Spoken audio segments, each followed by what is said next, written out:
Welcome to the Idaho Real Estate Investor Show, where we bring strategies and knowledge that will help you succeed in Idaho's ever-changing real estate market. I'm Jonna Weber. I'm an Idaho investor, realtor, and entrepreneur.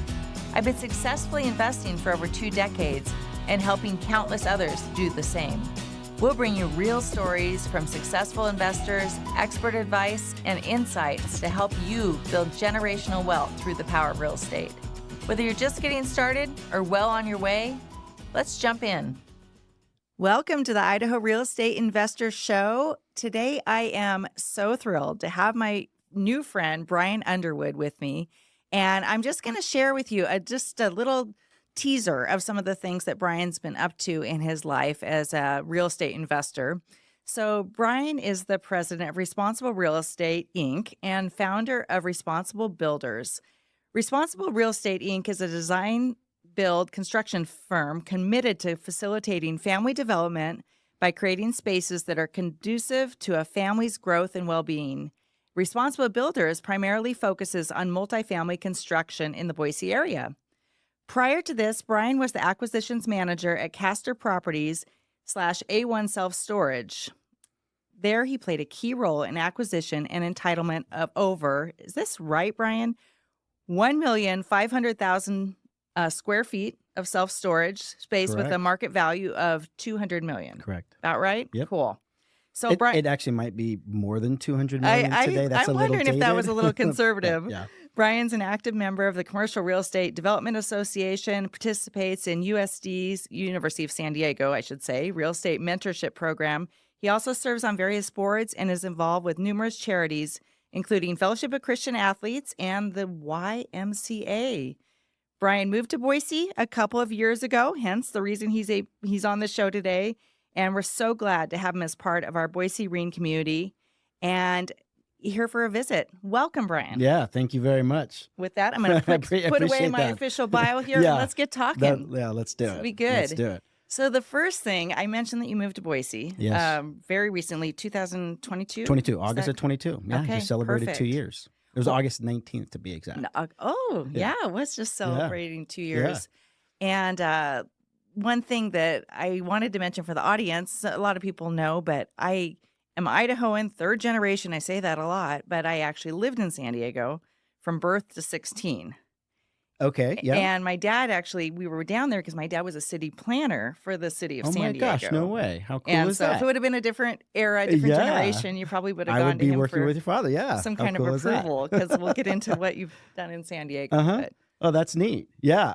So my connection here would be my wife, born and raised in Payette. So similar to you in San Diego, she spent the first 16 years of her life in Payette. Oh, wow. Then moved to San Diego to live with her dad. And I don't know, fast forward a few years, I met her. She was 19, I was 24, and the rest is history. So been traveling back and forth from San Diego to Idaho for 17 years. And for the most part, it was just to visit family.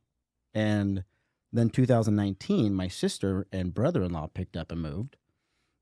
We're very, very close. So we started coming and traveling back and forth like quite often. And then COVID hit.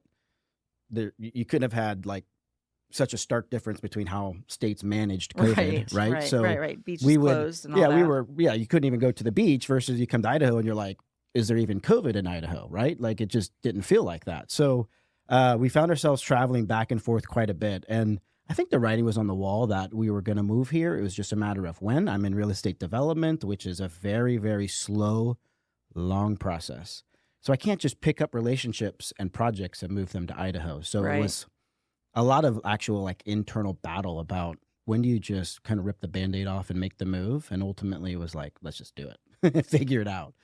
And so that's awesome. And once that decision's made, I know for me, sometimes when I wrestle with those kind of decisions, you think and think and think and for months, and then all of a sudden a decision's made. And yeah, we actually were at church and our pastor talked about moving from Indiana to San Diego. And he talked about what he did for his move and he didn't want to go. I mean, he had a great big church in Indiana. And he said, I just had to wake up every day for a week as though I was going. And then the next week I woke up every day as though I was staying, and I just had more peace about going. And so we left that service, and I looked at my wife. I said, well, we just have to make a decision.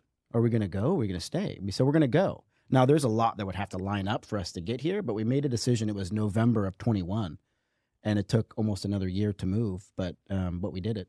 Wow. Yeah. I never heard that really. The idea of your pastor said. That's Yeah. cool. I Yeah. like that. Yeah. Thinking about that because we all wrestle with decision fatigue and trying to figure that out and knowing God's calling and all of Yeah. that. So Yeah. Analysis paralysis. right. I'm guilty. So you wound up in San Diego 2 years Yeah. ago. Yeah. You wound up in Boise, but prior to that, of course, you were in self-storage. I said that in the Yep. intro. Mhm. You obviously sound like you come from a family of entrepreneurs and Yeah. investors. Grandfather. I just I am like literally like replication, I think, of my grandfather. It scares me. He's 94 years old. I love him to death. We have a great relationship. And every time I spend time with him, I'm like, my gosh, I know what I'm going to be like, God willing, if I live to 94. It's like literally a replicate of this guy. So, but he was a builder by trade. And then, you just kind of hang on to whatever you can. And ultimately found self-storage in 1982, the year I was born. And took about 10 years for them to realize self-storage was something they wanted to focus on. So in 92 is when they really kind of sold everything and focused on storage. I didn't work for them until 2007. But yeah, my grandfather, my uncle runs it. I was third generation in a family business. And I mean, it's really where I cut my teeth on most of my real estate experience. I got into real estate outside of the family business. We can unpack that if you want. We Yeah. don't really need to do that. But once I realized I had a passion for real estate, I was like, my gosh, my family has a self-storage company. They do development. Let me go see if I can get a job. And so I spent 10 years there, right? And learned how to source deals, locate owners, through public record, phone calls, emails, door knocking, you name it, to try to get hold of them, right? To say, Right. hey, are you interested in selling your property? And I think I got fairly good at that. I think about half of our deals were off market and half were on market deals, and was able to do about 1.5 million square feet. There's only one of them. Yeah, I was only involved with one that was an existing self-storage. All the rest of them were you're buying land or you're buying infill that you're going to tear down, right? And then Right. so secure entitlements, which is a whole art in securing Oh entitlements for gosh. storage. And you say make that sound so simple, buying land. But buying land in San Diego, prime real estate space, that's an art, I would guess, making deals work. Because even here we struggle with self-storage is great in concept, but Right. where are you going to get the land to make the Right. numbers make sense? Right. The funny thing is most of the time now zoning, I would say, is a lot more strict in California than it is here. Now we have land use and zoning. You still have to fit within where it's allowed, right? Right.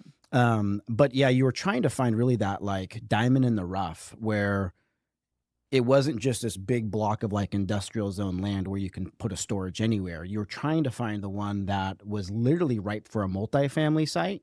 That's your best self-storage site. And so Oh, okay. oftentimes I was competing against multifamily developers. Even when I did some business in Austin, every time I was making offers on property, I was competing with multifamily developers because literally when you just look at location, you want to be where the people are and Right. the people want to be where the services are and, vice versa. So, Yeah. it's just, I was trying to find sites that looked and felt like a multifamily site. And if it was allowed, even with a CUP, maybe it was a planned development permit, some sort of entitlement, that was public input. Those were worth spending time on. Because if you got it approved, Right. it's a home run.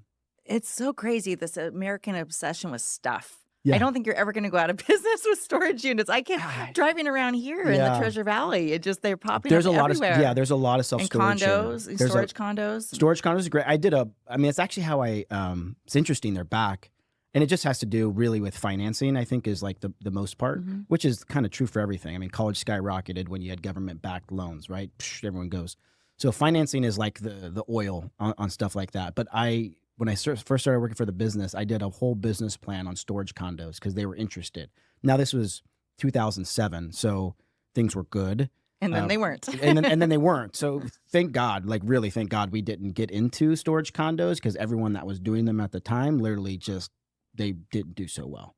There is a place for them. Absolutely. You see them around here. They do well. It's like your man cave away from home, and your stuff's there and you own it. So you have, kind of the real estate benefits of owning it. But yeah, it's an interesting concept. It is. I've got a client, and he has a lot of real estate, but that's his favorite piece of real estate. He just told me last week, actually, it is. And he can put his extra toys in there, his motorcycle and his business supplies, because when you're in construction, you have those things. I see that here in Idaho as a real need, but for sure. I think here makes much more sense than San Diego. Oh, really? Okay. Yeah. I mean, not that it wouldn't work in San Diego. There are places where it probably could work, but land is also very expensive. Construction costs are elevated. But what I've noticed here, and shoot, I'm guilty of it. Once you move here, you're just like, with the seasons, stuff. And I clothes alone. I look around going, what is going on? You have and then I have kids, right? So they have their stuff. So everyone's got you have 4 kids? Yes, I have 4 kids. I have twin boys, 10, daughter 7, and daughter 1.5 years. Oh, yeah. And so, when you think about mountain biking is really fun. Now you can mountain bike in San Diego, but I was never into it. It's a big thing here, so we have their mountain bike stuff. So it's not just the bike, right, which you can use, for greenbelt and everything else. Yeah. You have the helmets and you have the gloves, right? And so, and they're in sports. And so it's just stuff. Right. So, and then you also have, your RVs, boats, trailers, right? A good friend of mine in town owns Premier Storage, and, I've gotten insight on some of his facilities. He opened the one on State and Old State and State, 44 and State Street. Yeah. So he just opened that one up, and he's like, cool. All of his his recreation storage was quick. I'm sure. So he's doing more, right? Yes. Of course. We'll move on from storage, but it's so fascinating. And little known fact also, my husband's grandma opened the first mini storage in Moscow, Idaho, back in the 70s. And that was quite a thing. Being a female, she was a farmer's wife, and she opened the mini storage and was very successful with it. So we have a little bit of roots there, but we haven't delved into it ourselves. Storage is fun. It's quirky. I could talk about it all day. I'm still a storage kind of nerd. I'm not in it, right? I own passively. I own a decent amount, but it's just a fun, interesting product. So thank you for that. Mm-hmm. And as you've made that transition out of storage into doing kind of quote unquote your own thing, your own, drive and your own niche and strategy. I say I sign the front of every check now, right? That's a big difference. Great it's way a to big put it. Role. It is a big a lot of responsibility and a lot of money. And you only work part-time, only 12 hours a day, So I totally get it. Where entrepreneurialism is in your blood. It's in my family's blood too. Yeah. So I get it. Yeah. You've seen that. You've seen that modeled.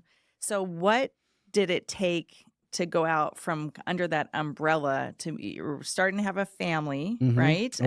That's a big leap of faith. What drove you to do that? Yeah. It was personal growth decision. I wanted to grow professionally. I wanted to grow personally. I wanted to grow financially. And while that was very safe and my income would always grow, I was dying inside. And so I was like, well, you're faced with a decision.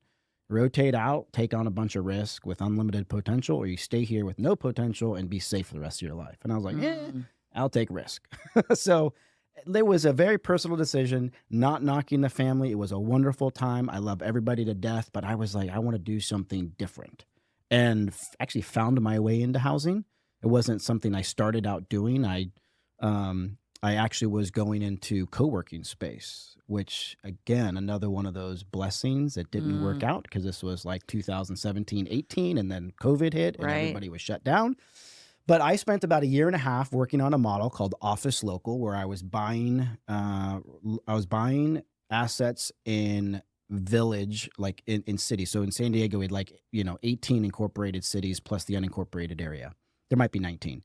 But places like Carlsbad, places like La Mesa, they had these downtown villages. So think Eagle for a second if you're local, right? And WeWork at the time was massive. Their value was huge. And so I said, well, if they can't go buy 15,000 or 10,000 square foot spaces and repurpose them, they're too big. But I can do that ahead of them and then kind of create the spokes to the wheel, roll it up and sell it to them. So I had this big, huge plan that did not work out. Again, thank God. But I found myself needing money flat out. Like my runway was like coming dry, and I had a broker's license in California. I said, oh, well, I need to do something. So put on my broker hat for the very first time and tap relationships, got 2 land deals. And I said, oh gosh, they're both zoned for multifamily. Like, I don't know anything about housing. Yeah. I know everything about development. I know a lot about development. I know nothing about housing. So let's get educated real quick. And what I found out was like the massive need, right? And I'm just comparing it to storage. So like for every 14 new people in an area, you've got demand for like 1 10 by 10 unit. For every 2.5 new people in an area, you got demand for a new housing unit. So I'm like, the demand is huge. Why aren't we building more of this stuff? I'm calling on my network and they're like, good luck, try to find a site. Right. And I'm like, well, I think I found a site. Was brokering it. So a deal that I broker ended up buying was my very first build to rent townhome community in Santee.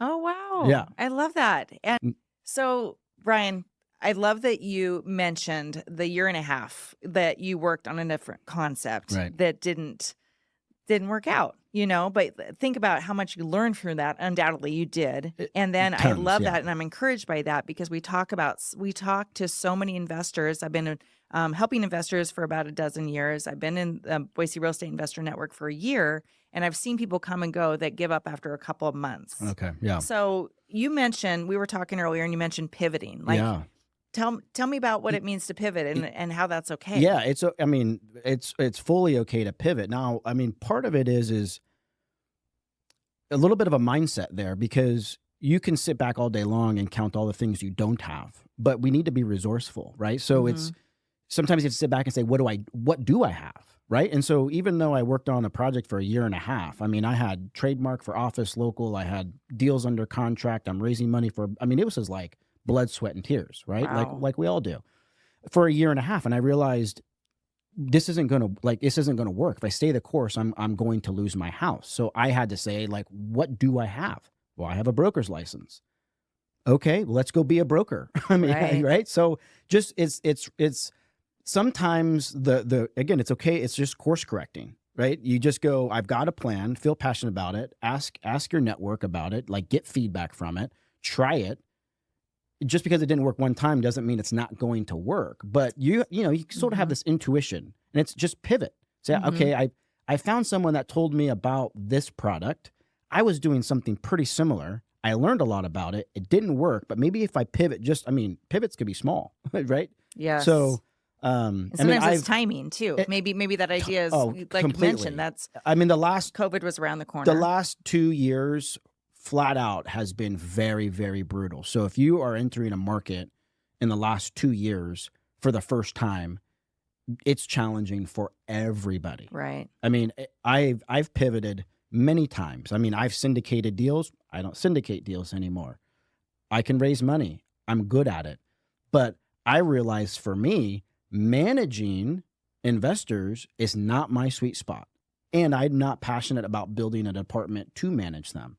So when you bring on investors, when you talk about like loving them, cherishing them, growing them, nurturing them, I'm just not me. I can't do that. Right. So I've pivoted from syndicating, right? So, I mean, I've pivoted a lot of times. And you may not have known that if you wouldn't have ever tried it. I would never have known it. Now, it's a great way to raise capital. There's people that are very good at it. But I will tell you, like if you've done a deal in the last like 5 years and you are a syndicator, like everybody's pretty much in a bad spot. That's just the nature of the beast. And so I've done a deal. I did syndicated a deal in San Diego, 20 units. The only reason why we still have this asset, it's no different than any other syndicator nationwide. Yeah. We didn't have to do any capital calls, and we still own it today. Doesn't make a whole lot of money. We're kicking the can to a better market, but it's because of the location of the real estate. So, man, I'm like one of my top 10s, if not top 3s, is like location, right? I mean, the first development deal I did here in Boise on Overland and Federal, it was location. I just said, ooh, that's an asset I'd want to own in 20 years. Okay, how do we figure it out? Right. So, there's been a lot of really good decisions I've made. There's been a lot of poor decisions I've made, but we learned from every one and we just pivot and keep going. I think it's okay to, for your plan not to completely work out the way that you want. as long as you have integrity, you did what you Right. say you're going to do. Like if you could look at yourself in the mirror and say, man, I'm doing my best. It's market forces that literally nobody could predict. Right. We all pull out our crystal ball and pretend, Right. and we need to. But it's funny that we do that Yeah. because I think every financial model I've ever done, whether it's worked out extremely well, like hit home runs, or not at all, or like barely muddling along, every single one of them are wrong. I didn't hit them. Like it's just a projection. You can't predict COVID.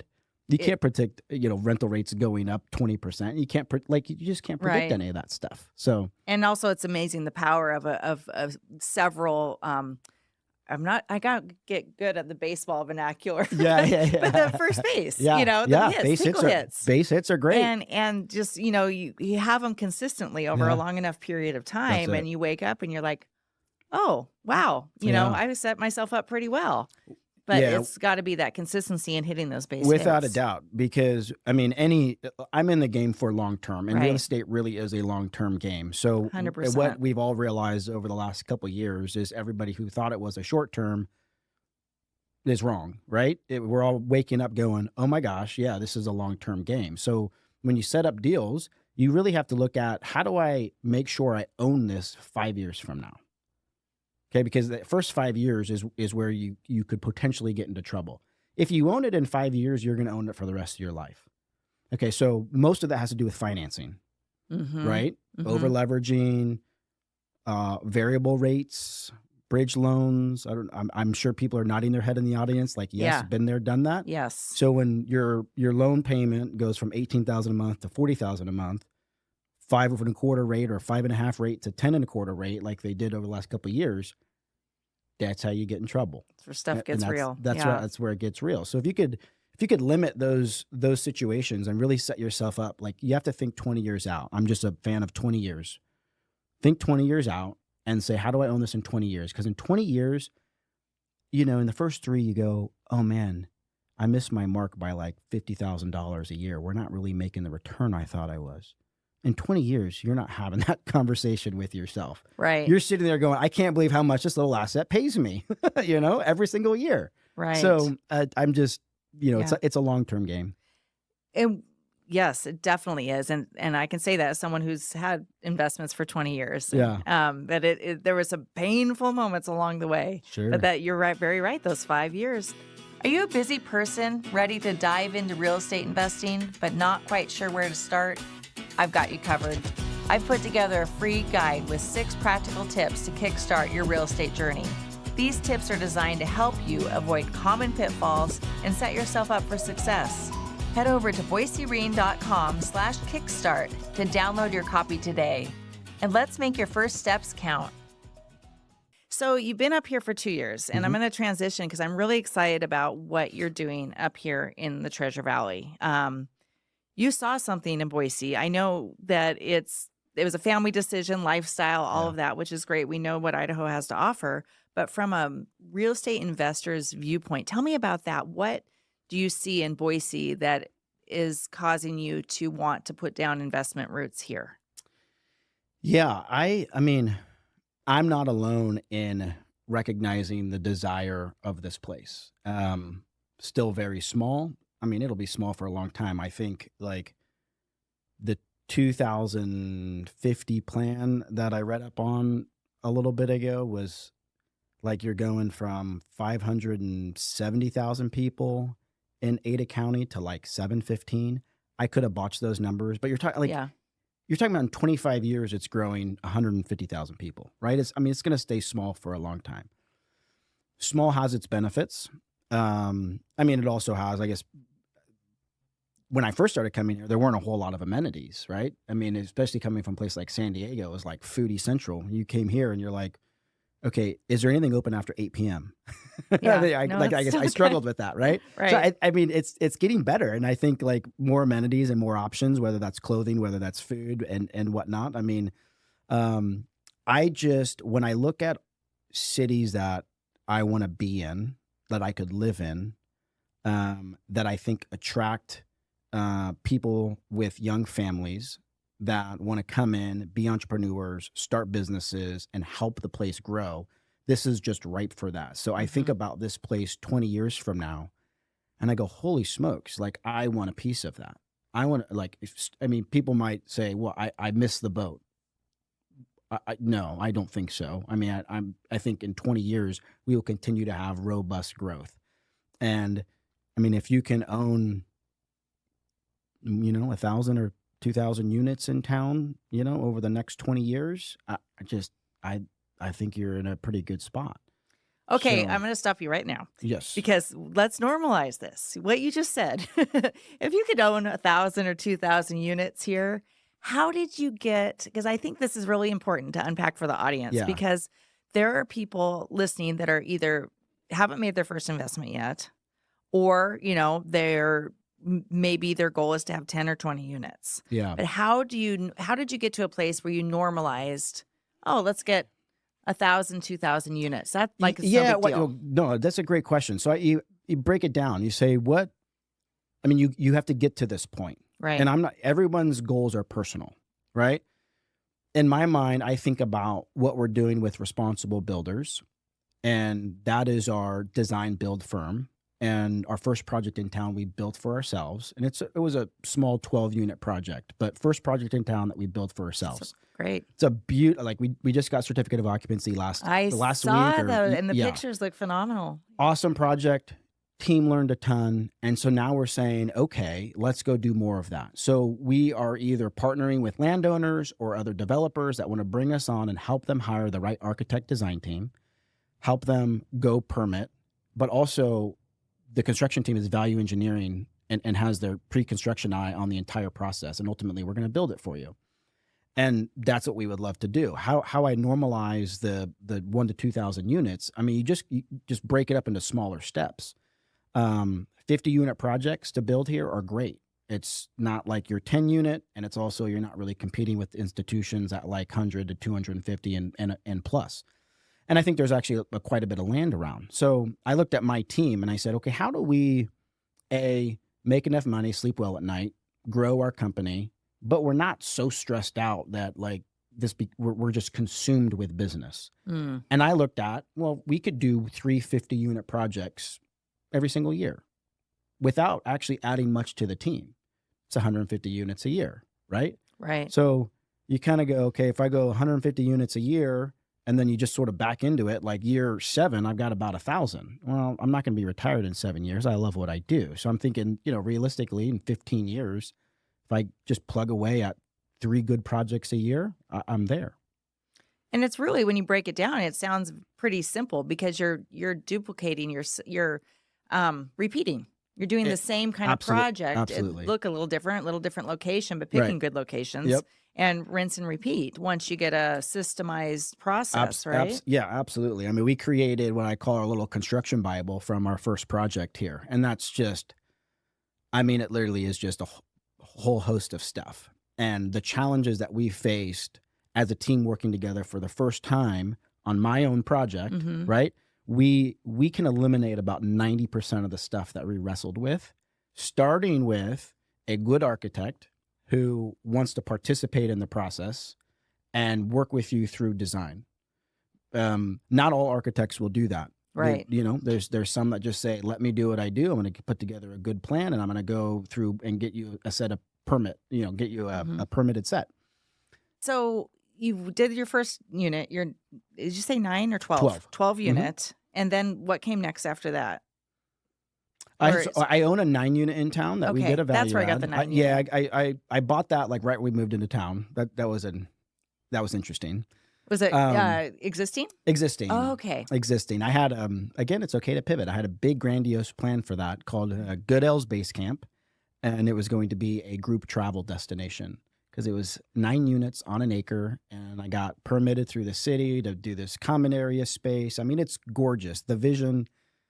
I'm not patting myself on the back. I fell in love with it because there's a guy named Tim Goodale. There's this history of like Oregon Trail. He used to bring people down Hill Street to like go hunt and fish and everything else and then bring them back. And it was like, so it was Goodale's Base Camp. And anyway, cool. It was a big vision I fell in love with, but the market said no. And we just had to pivot. And so it's just a value add. We went in and remodeled these apartments and they're gorgeous because they were supposed to be quasi like, hotels, right? And and it's just operating, and we own it. It's beautiful, and that's in Northwest Boise. Sweet. And then we have our 9-unit, and then right now on the docket is actually a couple, like I was talking about before, a couple landowners that are interested in partnering with us, not us being a partner in equity, but partnering with us to help them go like design, permit, and build a project for them on their piece of property. I love that. Yeah. Well, one thing that you said in the bio and when I was reading up on your company is I don't want to put words in your mouth, but something about building spaces related to families and creating that. Unpack that for me. So I mean, and I'm going to bring storage back in here for a second, because storage is great. Storage makes a lot of money, and you can do a lot of really good things with money. Okay, if you choose to. That's everyone's decision. But the joy, I would say, or appreciation that I got from building a storage facility as compared to delivering keys to a homeowner, and I do for rent product, and it's no different. I mean, I still have a picture on my phone, the very first tenants I moved in with their baby in my townhomes. Like, oh my gosh, I couldn't believe, like, second to having kids, it's brought me like the most joy. And, you know, development can be a struggle. Construction is an absolute struggle. And I found myself actually like sitting in the kitchen. Now, this could be just like, we just got done with framing, maybe rough-ins, right? So, I mean, it's a mess, but I'm sitting in the kitchen, closing my eyes, visualizing a family sitting around a dining table, talking about things that matter in life, like a dad being, you know, a father to his son, and these conversations that are going to happen literally right here in the space that I'm creating. And, you know, you can open my eyes and I'm like, everything that just happened today that I was struggling with doesn't matter anymore. Let's get this done. Yeah. Right? So I just like providing a safe, clean, good environment to a family brings me a lot of joy. And that's where that comes from. And so when we get to start from scratch, we get to think about floor plans. We get to think about common area space. And I'm just big. I mean, I've got 4 kids, so I'm big on families. Yeah. Right. So it's not like,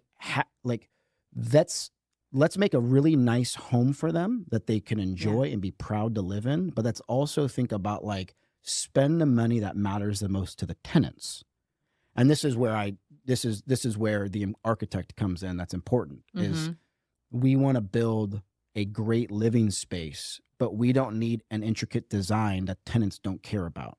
We want it to look good. We want it to feel good. We want quality stuff, but let's spend the money on like perhaps like outdoors where the families can hang out and play and, you know, not have that in steel somewhere in the building, right? They just don't care about that stuff. I love that. You know, I think I've always shared a similar perspective, but I haven't thought it through like you have.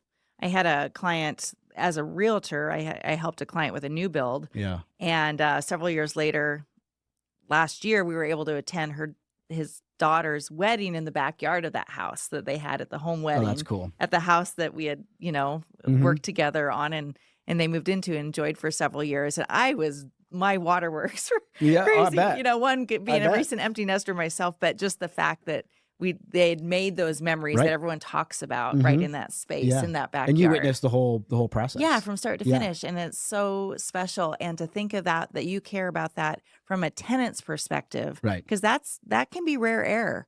You know, not every investor thinks that way. And that's probably, if I were to guess, a big part of why you have been and will continue to be so successful. Because it's a long-term play, and you're creating those relationships. As well. I mean, it's. I want to like if I want to bring my wife in here and say we could stay here, like we could live here. That's what we used to. That was the same too. Like, could we live? If everything just went. Break it down. Can we live here? Yeah, could we live here? Are we happy? Exactly. Are we happy here? And if I can like emphatically say well, then I feel good about delivering that to the market. If it's something where I say I wouldn't want that, well, then I'm not going to do it. I mean, it might cost me more money. That doesn't matter. At the end of the day, like you want good tenants that are happy to be at your place. Right. Right. No, you know, we don't want problem tenants. Right. We want good tenants. And now you're helping others. You're building your own developments, but you're taking on clients. Is that correct? Correct. You're helping others. Yes. Fill in the blank, Bryan. Yes. What are you doing? So, I mean, there's various forms of help out there for people interested in development. And I'll just name 2. One of them would be like an owner's rep. And if you're in the industry, you've heard that term before. But basically, somebody says, I made cash, because I sold my business and I want to go build apartments, right? Right. Or even sometimes it's even on a value add deal, but they don't live this world. I mean, there's a lot that goes into, literally just in the due diligence when we talk about everything. I mean, from a survey, reading title reports, looking at the property condition assessment. I mean, everything. Like, they don't do this every single day. We do. Right. So they can hire you as an owner's rep. You're literally like their eyes and ears, and you do what you know how to do on their behalf. All the contracts are in their name, but they just hire you on a fee. So owner's rep. Another way from a development standpoint would be like design build. So it's owner's rep, but also incorporated in that is your general contracting firm that's actually going to build this out. So an owner's rep could help you with the entire entitlement process, help you manage architect design team, help you get the permit, and then help you manage they help manage the contractor. They help you select it. They review bids, right? We are both.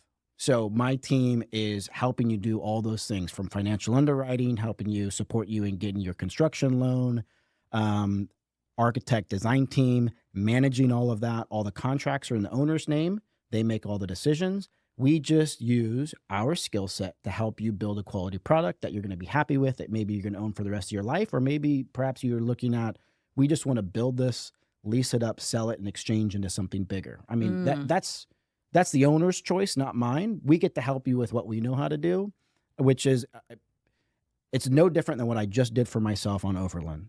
That's what I offer. And I can walk you through that project and say, here's what we did for ourselves. I can do this for you too. Gotcha. And are you primarily doing this in Idaho, or are you doing San Diego in as Idaho, well too? in Idaho. In Idaho. Okay. Only here. Two things I do not want to let you out of this room before I ask you. One is, I'm just so curious. You're obviously very invested still in San Diego. I saw you travel down there the other day, didn't you? Day trips are long. Okay, day trips are long, but it's a blessing we can do them. Yes. What are you seeing? We trail like California market and stuff. What's going on in San Diego right now? Is there anything insight that you can share that might give us a hint? So San Diego, I mean, it will always be supply constrained. It's a little bit easier to get product out of the ground here. Even though permits are falling off a cliff even here, it'd be a little bit easier to start them. Where in San Diego, it's very difficult. Okay. So when you talk about like permits falling off a cliff, like 26, 27, maybe even 28, like you're going to have like very little product coming out of the ground, because it takes, I have an 88 unit ground up development there. We are permit ready. Took me 3 years. Okay. So if we wanted to start a new project, it's going to take me like at a minimum 2 years to get shovel ready. And that's going to take 2 years to build. So I'm 4 years out. So these peaks and lulls, right, in supply in San Diego, they're just massive. So this year, like here, you got a lot of supply coming on the market, and then it kind of dies. Here we can start them up a little faster. San Diego, you can't. So you have rental rates continue to go up in San Diego. I mean, they were only flat for a few months. Okay. And that was like last year, and they've been going up modestly, but going up. Still, we're at like, I think it's probably end up being like 3% in 2024. Here, depends on where you look, but for the most part, it's still pretty flat. They went down like, I would say 5 to 10%, and then it's been pretty flat. I don't think a lot of people are raising rates. Right. I don't know, did that answer your question? Well, a little bit. I'm just curious if you're seeing any kind of signs of weakness there. No. And no. Okay. No. And therefore, how do you feel about the next, we don't have crystal balls, but how are you feeling about the next, 12 to 24 months here in the Valley? I feel pretty good. I mean, it's going to be soft for a period of time because you have the supply on the market. But I think I was looking at like through July of this year in Ada County specifically, there was only like 400 building permits pulled or something like that, which is like less than 50% of what it has been. So you're going to see a period here, in my opinion, based on that data. You're going to see a period here where the supply is going to get absorbed, and then people are going to start to be able to increase rates again. Okay. And that might allow people to start putting shovels in the ground, right? Because costs, while like lumber's come down quite a bit, there's certain line items that have come down, but for the most part, not much. It's been pretty flat all of 24. But rates haven't helped you. And certainly interest rates haven't helped you. And I've got good news from the Fed, but that's only good for like like agency financing tracks 10-year. So agency was like very specific debt product for like multifamily, Fannie Mae, Freddie Mac. Your floating rate debt, like that's important because that's short-term rate. So that just dropped, right? 50 basis points. So you're getting some good signs on the interest rate front. You're getting some good signs that the supply is being absorbed, and then rates will go up, and then people will start putting shovels in the ground again. But Okay. I don't know. I feel good about the next 24 months. I think that, in my opinion, you can almost build any time of the year. Obviously, the dollars have to make sense. You got to sit down and be very conservative, know where you could probably like make some mistakes, have some contingencies around there. But like if you're doing like a for rent product, I think you could always put shovels in the ground. Now, sometimes you might have to put more cash in up front. I mean, there's just ways around it, right? Right. So Okay, cool. And another thing that I wanted to specifically ask you is I know that you're in some high level masterminds or yeah, networks, whatever, they yeah, have various names. I've been in several over the yeah, years by yeah, myself. Is that something that you attribute to this normalizing, say 1,000 to 2,000 units, or yeah. what's been the outcome of that? Yeah, probably. Yeah, I'm part of one this year that I may always be a part of as long as it's around. A very special group called the 50, and Brandon, right? Brandon Turner? Turner. He put it together. A guy named Matt Francois runs it, and so they're going to cap it at 50. I think they're at like maybe 35 of us now or something like that. And yeah, it's a true peer group. It normalizes what maybe some people perceive as crazy because everyone in You're the my people, room Bryan. is Yep. doing crazy things. And that, I let me break that down just a second, is you kind of have to look around your sphere, right? In your circle and say, Right. who am I hanging out with? Is my 2 units, that I want to go buy this year, is that realistic? Are there people around Yeah. me that can help me do that? You're going to get around some people that are like, yeah, I'm going to buy 20 this year. And you go, oh crap, maybe I should buy Yeah. 4.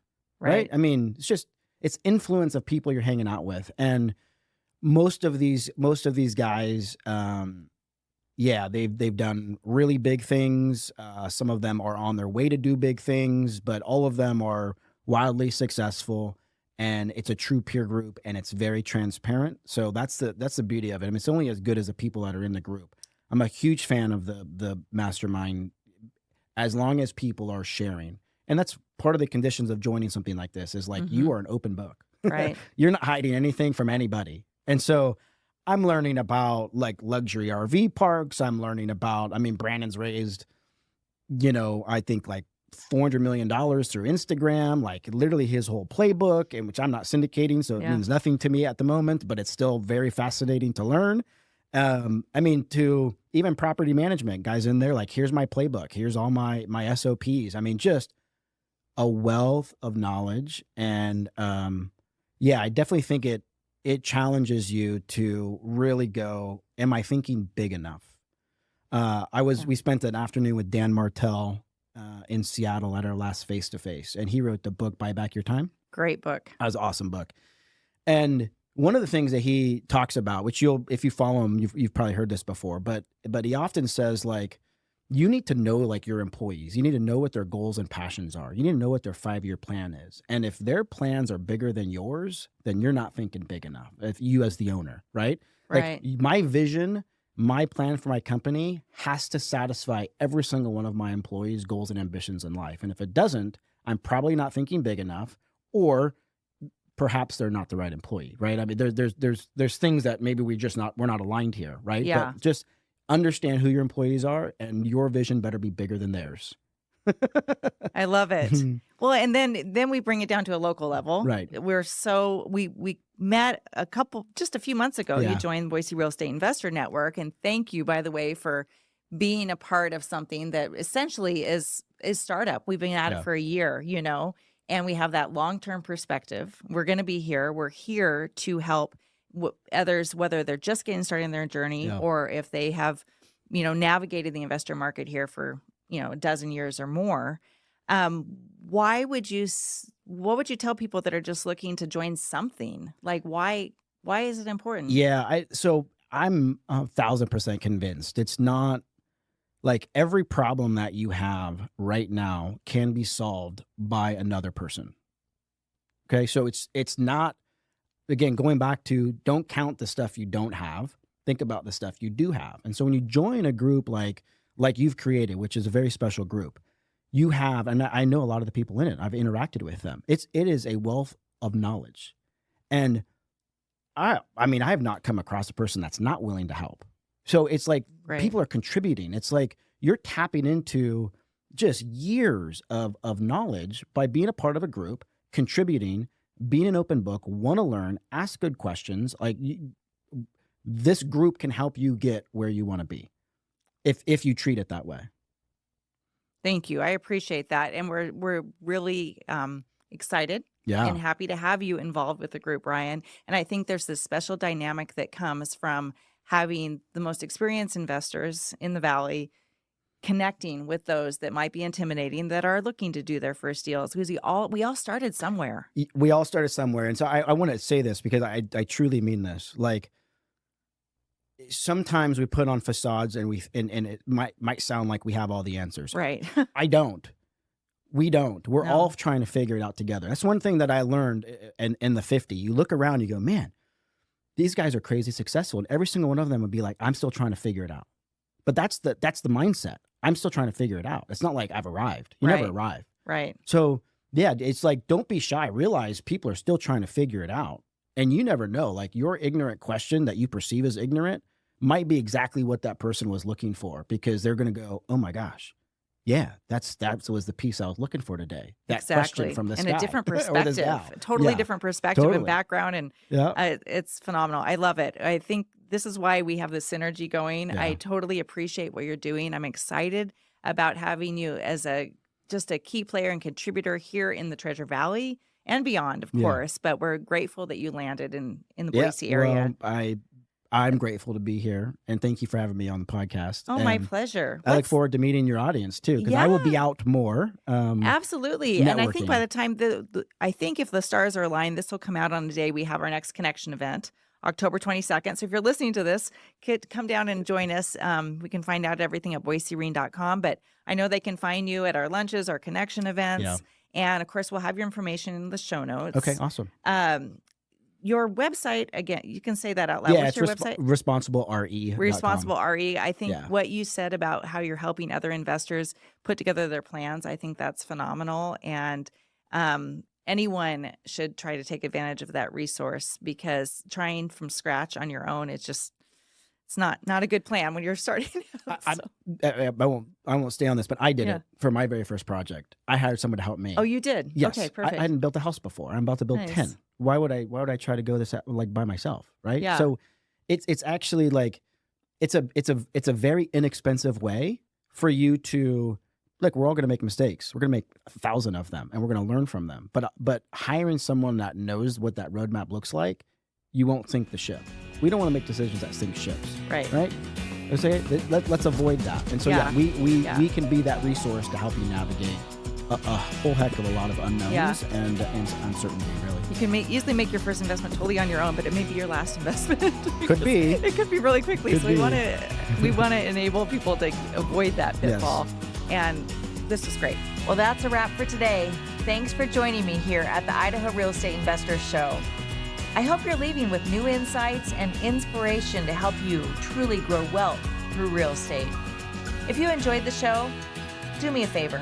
Please subscribe, leave a review, and share it with those that can benefit from it. Go and grow, and I'll catch you on the next episode.